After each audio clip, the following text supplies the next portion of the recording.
Luke chapter 2, verse 25 to 52. Now there was a man in Jerusalem named Simeon, who was righteous and devout. He was waiting for the consolation of Israel, and the Holy Spirit was upon him.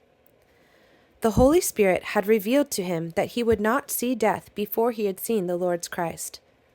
Led by the Spirit, he went into the temple courts, and when the parents brought in the child Jesus to do for him what was customary under the law, Simeon took him in his arms and blessed God, saying, "Sovereign Lord, as you have promised, you now dismiss your servant in peace. For my eyes have seen your salvation, which you have prepared in the sight of all people, a light for revelation to the Gentiles, and for glory to your people Israel." The child's father and mother were amazed at what was spoken about him. Then Simeon blessed them and said to his mother Mary, "Behold, this child is appointed to cause the rise and fall of many in Israel, and to be a sign that will be spoken against, so that the thoughts of many hearts will be revealed, and a sword will pierce your soul as well." There was also a prophetess named Anna, the daughter of Phanuel of the tribe of Asher, who was well along in years. She had been married for 7 years, and then was a widow to the age of 84. She never left the temple, but worshipped night and day, fasting and praying.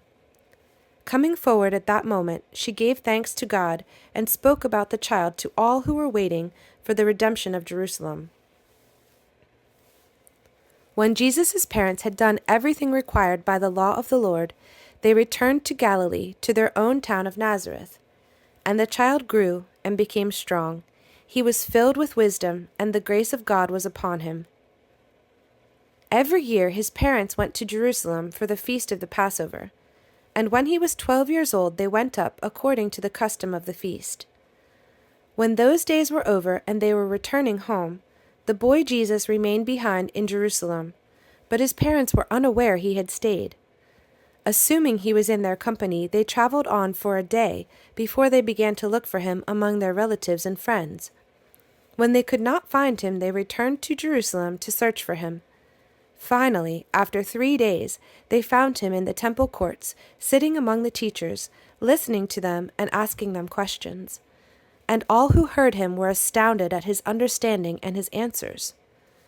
When his parents saw him, they were astonished. "Child, why have you done this to us?" his mother asked. "Your father and I have been anxiously searching for you." "Why were you looking for me?" he asked. "Did you not know that I had to be in my father's house?" But they did not understand the statement he was making to them. Then he went down to Nazareth with them and was obedient to them. But his mother treasured up all these things in her heart. And Jesus grew in wisdom and stature and in favor with God and man.